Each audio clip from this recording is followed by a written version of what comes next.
Hey guys, so I wanted to show you the uppotting of my yellow longneck. First of all, I got this cutting on FigBid from a guy named Harish.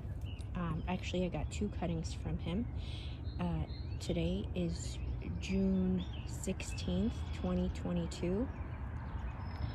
Here's the cutting. And guess what?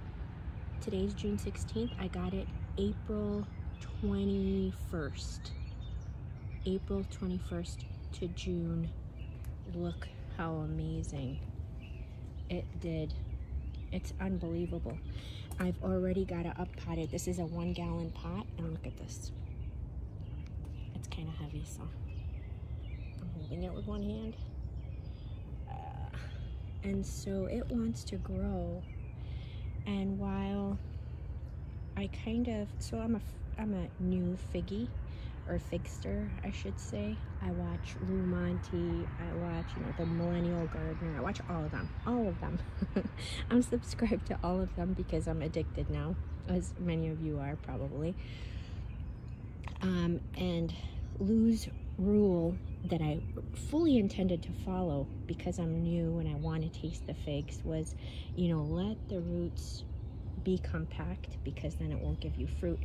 But as I look, and I want to do that, but as I look at the nodes, they're only, it's not focusing, they're only leaf nodes. And so this tells me that this fig tree, it's a yellow longneck, wants to grow, and it wants to grow really hard. So I don't want to stop it.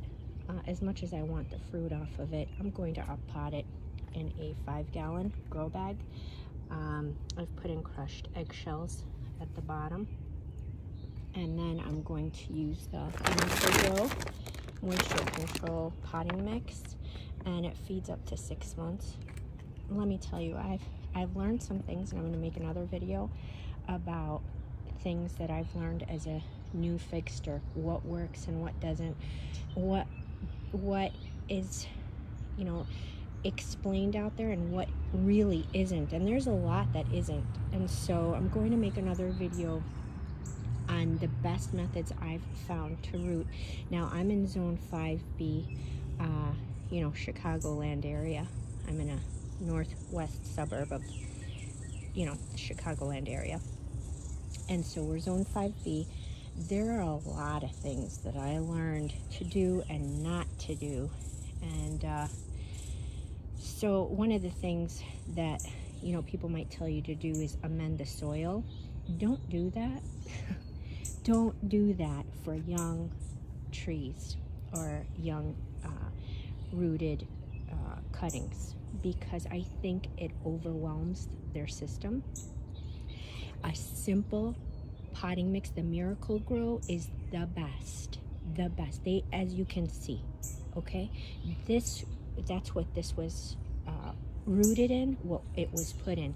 So I'm going to teach you some tricks.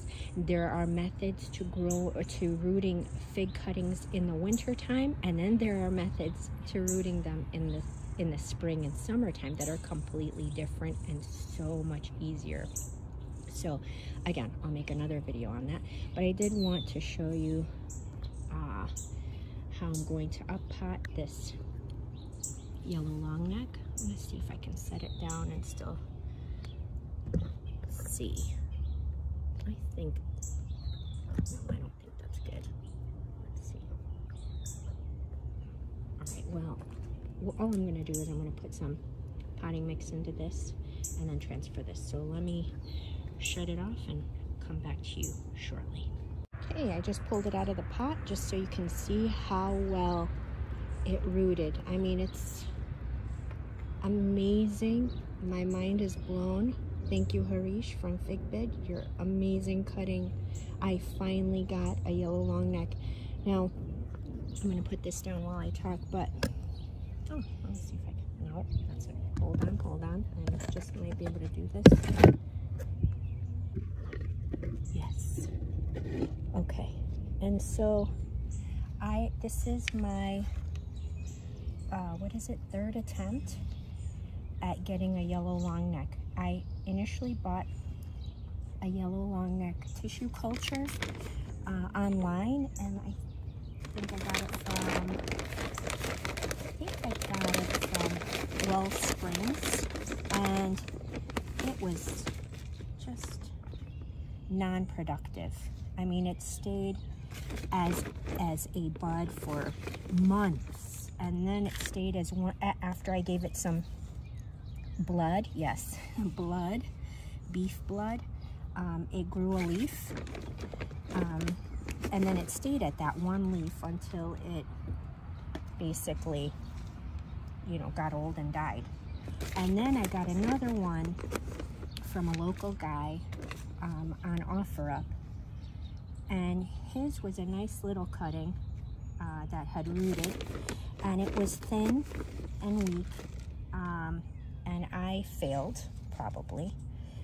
And you know, I think I have a lot of problems when I pot up my rooted cuttings. I have a ton of problems. Like, they are, I mean, I had 100% success rate rooting everything.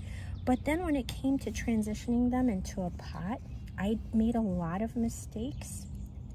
And I learned from those mistakes, and I'll never do that again. And I'll, again, put it in that video. And so that one failed. And then I thought, I really want a yellow long neck. I mean, I really wanted one. And all the videos of it look like so delicious. So finally, I tried Harish on Figbid, you know, and I asked him, I told him, I said, you know, I've had horrible luck. If you can send me, you know, some good cuttings, whatever that looks like to you as a you know, experienced grower, can you please send me, you know, ones that I will succeed at? And sure enough, he did. He sent me these thick cuttings, and this one rooted immediately, almost like 3 days later it rooted. Now, I'm keeping detailed records on everything, and I mean everything. So this was super, like a super cutting. I have had cuttings from people on Figbid. I won't mention their names, but steer clear of sellers that have a high rating, but nobody's bidding on their stuff. All right, understand that there's a reason for that. Nobody's bidding on their stuff, and you will see it pop up on there every day. Like, they will constantly be trying to sell their stuff and nobody's bidding on them, and they are all these high ratings. And then, you know, do some research, go into those ratings, and you'll find out there's something really sneaky going on in there, because I went onto this one seller, and I'm looking at her ratings, and there's the same person is giving her 5-star ratings like seconds apart, and about 10 of them, 10 5-star ratings, one after the other. I don't know what scam they're pulling, but I stay away from her stuff too, because I'll bid on something and then I'm winning it, and then suddenly a bidder with like 0 rating, with 0 purchases, outbids me. Like they're trying to, you know, up the price of the cutting, and so I stopped bidding on that. I don't like those kinds of shenanigans, you know, that I don't like dealing with dishonest people.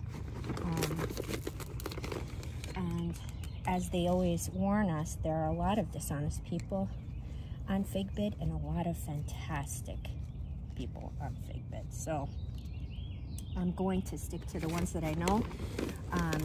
Even new people, I like giving them a chance, you know, the ones that don't have a rating and they're trying to sell stuff. And so, some words of caution for you. But, okay. Now we have just, and I'm, okay, as you can see, I'm pushing the dirt down around the tree because I want it to be as compact as possible so that if it gives me fruit, great, I would love it. But if it doesn't, I really don't mind that it's growing like crazy. I'm so happy about that. I do ultimately want to have a beautiful, healthy tree. And if that means I get no fruit this year, so be it. And so maybe next year I will amend the soil once they are, you know, well established. And I will go ahead and I will add all those things that they suggest you add, the calcium and the lime and all that good stuff. But really, you do not need it for the first year. You don't need it. All you need is this Miracle Grow stuff because it is a miracle. Now I'm just going to water it down. Looks great, right? Okay, I put it in this pot because I designated these pots to be able to go in ground because, you know, they're not that pretty. I got real pretty ones that stay above ground. But what I'll do is, I learned that, obviously we all learned this from Lou Monte, but if I put this in ground, what I'll do is, the one thing I won't do like him is he cuts holes that are circular. I don't want to do that. I'm thinking if I just cut slashes down, you know, the sides of it, and that will allow the roots to come out if they want to, but then it will also keep it compact to, you know, give you as much fruit production as possible. So I'm going to try that and I'll let you know how that works out for me. But that's what I was going to do.